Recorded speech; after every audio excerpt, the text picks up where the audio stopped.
I'm going to be going through every fight to make after UFC 322, the winners, not 322, UFC Qatar. I don't know why I said 322. Um, just going through the winners and who they should face next. I waited on this video to see what the rankings would look like because I knew John Morgan was going to mess up.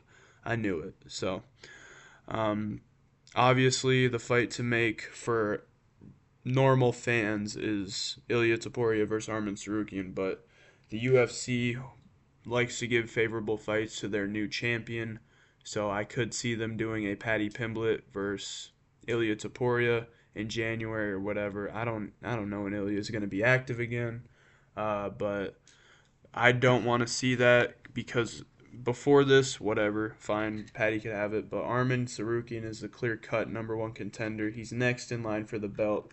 They're doing everything in their power to give Paddy Pimblett a title shot. Dude, he fought nobody. Everybody he's fought has been on losing streaks. If you want to see, I know he has hype and stuff, and he is a good fighter. I do believe he's a good fighter, but we need to see him in a test, like a good test. Um, that's a good way to ruin someone's career. You just shoot them up real quick for a title shot. That's the perfect way to ruin someone's career. But this is the correct fight to make after UFC Qatar. Um, Also, the incident between Paddy Pimblett and Ilya Topuria at Qatar, that's not Ilya Topuria and him. They said, "What's up?" Whatever. El Chorizo, how you doing? They that wasn't Ilya Topuria that called Paddy a pussy. That was one of Ilya Topuria's teammates. You can clearly tell by the voice. Ilya has a very distinct voice. Um, that wasn't Ilya Topuria. That was one of his teammates, 100%. But off topic. But this is a fight to make. I have Ilya in this fight. Uh, Armin looked great in that fight against Dan Hooker, but Dan Hooker is not a grappler. He's a striker. Um, Arman Tsarukyan had a close fight with Oliveira. Oliveira got him in multiple submissions. Had him in trouble a lot. Um, I'd lean. No, I wouldn't lean. I'd 100% take Topuria in this fight. I think it's Topuria's toughest matchup at 155. Um, but Topuria put Charles Oliveira in a crucifix. So, um, yeah. I don't think Armin's going to be able to do too much. I think Ilya's going to be able to keep it standing. I don't think Ilya will want to go to the ground with Arman Tsarukyan because he is dangerous there and he's very agile on the ground. So this is a fight to make. They better make it in January. This is what we're waiting for, dude. Um, like we needed this. This is everything's moving in the right direction if they want to do this White House card shit. Um, get this done in January. Armin took zero damage, so let's get this going.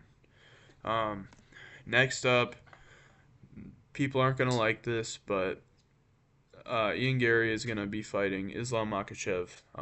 There's they're already starting the McGregor Habib 2.0 fight, so there's hype there. Um, Ian Gary's got a lot more hype now because of that backstage incident with Hamzat Chimaev. In that situation, I agree with Ian Gary 100%. From what was in the video, I think Ian like had his shoulder, I think, and then Hamzat. I already could tell from the beginning something was gonna go down because Hamzat slapped Ian Gary on the back, like he was like, "You're not gonna lil bro me." I don't think that was Ian Gary's intentions. It 100% could have been, but I seen the slap Hamzat did. Ian Gary had like no response to it, so said ready to go, and then I don't know. I think I understand where Hamzat's coming from. He's not gonna fight me. He's not gonna fight me. He's a champion. And then I can see where Hamzat took that the wrong way, but it's hard to tell with Ian Gary. Maybe he could be being a sly dog here, and he was trying to get a rouse out of Hamza Chimaev. But like I said in a previous video, I think this is the fight to make. I think it'd be a good match. There'd be some hype at the press conference between both guys. Ian Gary and his stuff that he does with his wife, and then Islam Makhachev, he could dig into him on that, and then all the you could say a bunch of stuff for Islam, PEDs, inbred stuff, yeah, all that stuff. So next up, I want to see Volkan Ozdemir against Khalil Roundtree. This is a big step up for Volkan Ozdemir, but Khalil is coming off of a pretty brutal knockout to Yuri Prohaska. So it'd be a striking battle for the most part. Honestly, in this fight, I'd leave Volkan Ozdemir. And I know Volkan said he's still looking for that title. So that was Alonzo Menafield. I think Khalil Rountree's a very good fighter, but right now I'm favoring Volkan Ozdemir just because of how he looked in that fight against Alonzo Menafield. This would be a great striking battle. Both have knockouts on their records. I think Ozdemir would have the speed advantage by a little bit, but Khalil's got the Muay Thai, so I think Volkan Ozdemir, he kind of praised Khalil on his hooks before the Pereira fight happened, so there is some respect there, which is good to see. I think this is a good fight to make.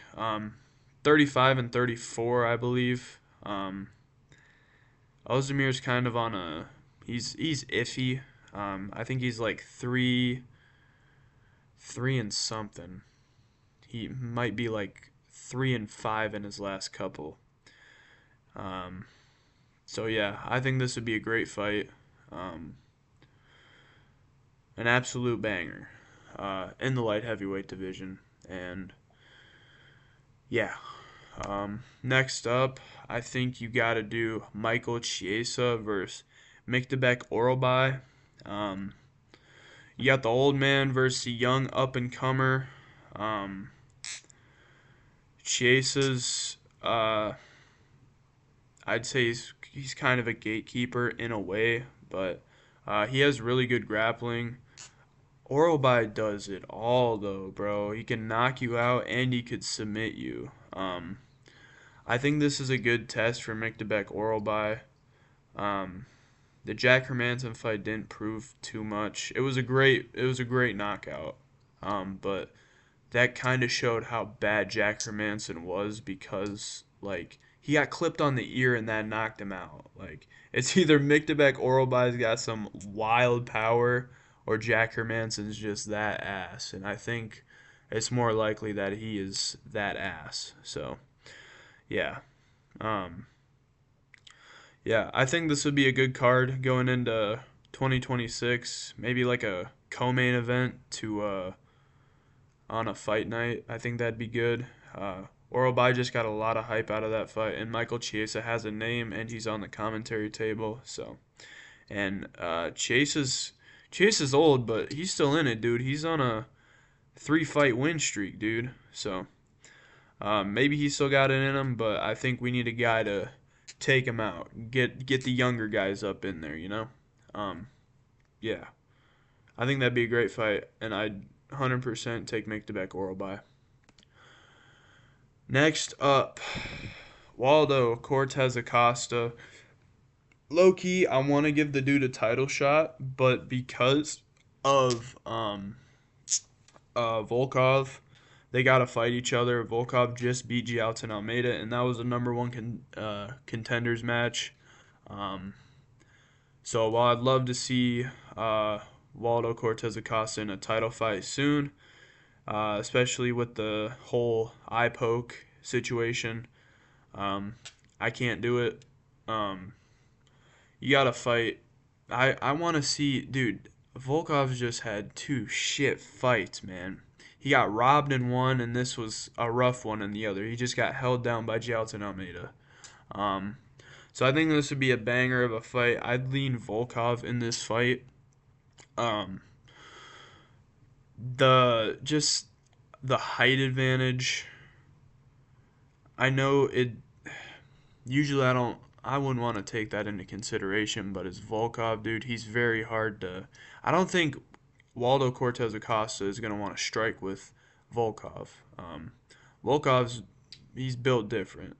So I'd favor Volkov in this fight. I think Waldo Cortez Acosta would put up a good fight against him, but we just seen the fight against him and Pavlovich in the Shanghai card. So this would just. That's another reason I can't give him a title shot. I forgot about that Pavlovich fight because of these two recent wins that he's gotten so quick. Then I was like, slow your roll. Just lost to Pavlovich. So he's right back in there. If he beats Volkov, that's a title shot. And that's exactly what we need right now. We don't need to see him Aspinall fight Volkov again. I don't think Cyril Gaon's going to beat Aspinall, like I've stated many times before. Um, so this would be good for the heavyweight division overall, having Waldo Cortez Acosta win, but I would take uh, Volkov in this fight. I think you got to make this fight, but um, it could be anybody. Waldo wants to fight uh, before the end of the year, so it's not going to be on the 6th, and it's a possibility to put it on the fight night on the 13th because that's such an ass card right now, dude. This would be great to add to that Cop versus Royval fight night. So that's a banger. Um, Next up, Charles Johnson and Kyoji Horiguchi. That was a great fight against Tagir Ulanbekov, but Tagir Ulanbekov is straight ass, dude. Like, I could see the disappointment in Habib's face when they were backstage talking. He literally told Habib he wasn't thinking in the fight. So, that, like, how ass is Tagir Ulanbekov? So I am throwing him a lower ranked fighter. And Charles Johnson, he's still that guy. He's had knockouts and some decisions over some really good competition. He still is very good in his volume. Um, I think this would be a great fight for um, Horiguchi to really prove himself. Um, you know, if he beats Charles Johnson, you're looking at a loser again of Brandon Moreno and Tatsuro Taira, and then he's right back up there. He has only lost to I seen a stat today actually. He's only lost to bantamweights. The only featherweight flyweight he lost to is DJ. That's it, and we know how DJ's the GOAT. So, um, yeah, he's very good. I know he took all that time off, 9 years I think, but this would be. I think you got to make this fight. You can't just shoot him straight back up there immediately. We need, but they could because we need some new names in the flyweight division. Uh, so I don't know what they do, but this is a fight I'd want to see. I think this would be a really competitive fight, and I would probably go with Kyoji Horiguchi. The speed against Tagir Ulanbekov was insane. This dude has insane speed. Um, I think that dude, this is the fastest guy I've ever seen in the UFC.